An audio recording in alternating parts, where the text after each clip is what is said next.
So today's speaker has been running for about a year and a half. That is running, not running for something.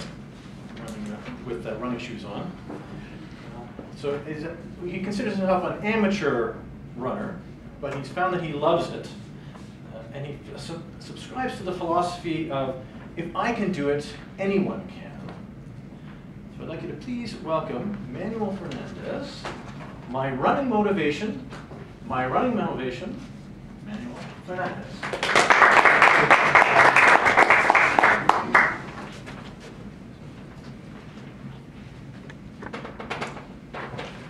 Fellow Toastmasters, honored guests, Terry Fox, Ben Johnson, Donovan Bailey, Manuel Fernandez. What those names have in common? They love to run and they all are Canadian. And they run for a very special motivation. Each of them have their own special reasons to run. Terry Fox, I don't need to say too much about him. You know him. He used to run for fighting against cancer. Ben Johnson, maybe just to be the fastest guy in the earth. Donovan Bailey, possibly to restore Canadian reputation after Ben Johnson on the track. Manuel Fernandez. I have my own motives. Improve my health. Give a good example to my kids. Feel that adrenaline when I cross the finish line. But mostly because of me. To give me that quality of time to talk with myself. To enjoy the nature, the still of nature. To see the birds flying. To feel the road on my feet. And every time I run a race, I have different emotions, different motives. Last race I ran was a couple of weeks ago, the Army Run. I ran the half marathon. I have a very specific goal. And when I finish that race, I have the perfect mix of emotions that I cry so badly that my little girl said, "Dad, are you okay?" Everything started in January, mid-January, when a good friend of mine said, "Hey, why not we go to a run tomorrow morning?"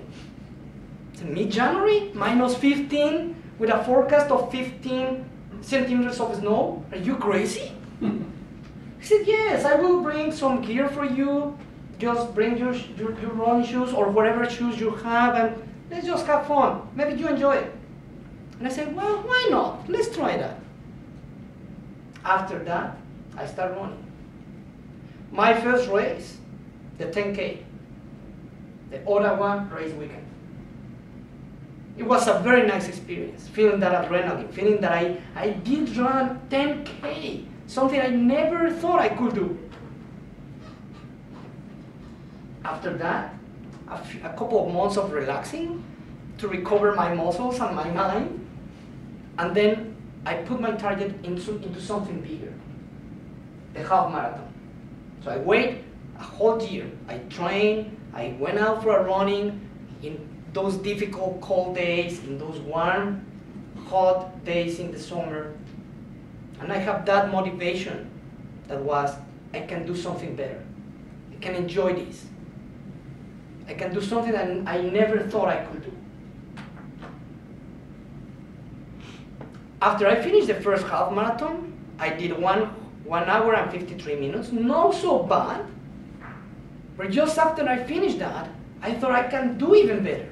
I can do much better. And I found the next half marathon in town, and that happens to be the Army Run this year, 4 or 5 months after the Ottawa race weekend. So I start training, and all comes to that. Wake up in Sundays morning, do those run longs, which everybody hates because it takes 2-3 hours in the road. When everybody's sleeping, warm, nice, having a coffee, you are running outside. And you see how the people looks to you and say, "This guy is crazy, it's Sunday morning. And he's running at 7:30 a.m. But all comes to that, training. Have a motivation, have a goal. in a blink, it was race day. I was there in the start line. It was a very nice weather for a run, a little bit cold, but it was nice.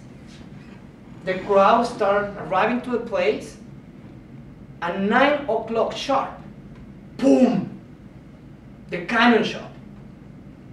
And against all my strategies, all my thoughts, I started running with the crowd. The crowd just pushed me, and I started running faster than I should. The first 3-5 kilometers, I was enjoying. I was feeling strong. I trained well. It's fine. I'm doing fine. I enjoy the people cheering. Enjoy looking the people around me, having a good pace. By kilometer 10, I start feeling I start very fast. So I grab one of those energy gels and fill up the tank. I feel good. I have that energy. I'm complete. I'm full. And keep running.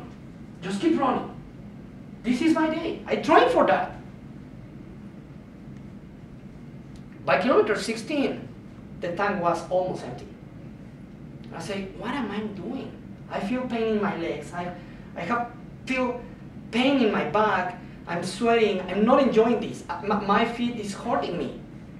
What am I doing here? I can be in a restaurant having a breakfast with my kids. It's actually cold, and I'm hungry, and I'm angry. Why am I here? I say, okay, that's what I'm trained for. Just focus in your race. Focus on you, on your feelings, on what you are experiencing, on your legs. Just focus on that. Forget about the crowd. Forget about the camera guys, which will take a shot of you. Just forget about everything. Just keep on your race. Focus on that. By kilometer 16, I was starting having struggles. In kilometer 18, my body said, if you want to finish this, you need to slow down. So I had to agree and slow down. And I feel that frustration of seeing a lot of people passing me over and say, I want to go faster, but my legs are not responding. By kilometer 19, 20, I was saying, I need to find some additional energy, some reserve. And 200 meters before the end of the finish line, I heard my wife and kids cheering for me. Guardis, guardis! I spot them, and nobody understood that because it is in Spanish, but that's why my wife calls it. And I start running fast, really fast. I finish strong, very strong. When I crossed that line, I grabbed my prize and said, why I did this? For the t-shirt? For this, which is not even pretty, by the way. And then I saw my wife and kids in the other side of the fence. And I was found my real motivation. It's not this. It's not this. My real motivation are them. Dear Toastmasters, when you see somebody running in the winter, in the ice, in a winter storm, you can think now, this guy should have very special motivation to do that.